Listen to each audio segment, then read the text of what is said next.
ইসকনকে যদি তাদের অগ্রযাত্রাকে যদি রুখে না দেওয়া যায়, বাংলাদেশের স্বাধীনতা বিপন্ন হবে।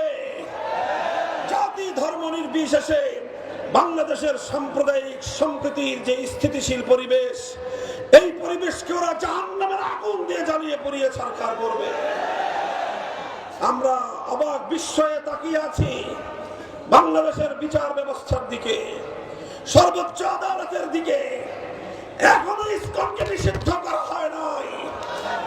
আজ আমরা ফরিদপুরের গণসমাবেশ থেকে ঘোষণা করতে চাই, এই ইসকন নামক সাম্প্রদায়িক উগ্র জঙ্গিবাদী গোষ্ঠীকে যদি নিষিদ্ধ না করা হয়, বাংলার মাটিতে ইসকনকে অবাঞ্ছিত করতে, উৎখাত করতে যা করতে হয় আমরা নিজেরাই তা করব।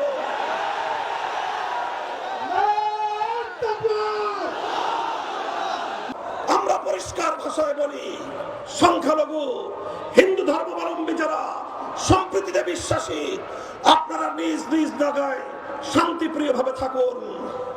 আপনারা যে কোনো নিরাপত্তাহীনতা বোধ করবেন, বাংলাদেশের রাষ্ট্র, আইন শৃঙ্খলা রক্ষাকারী বাহিনী, প্রশাসন আপনাদেরকে নিরাপত্তা দিবে।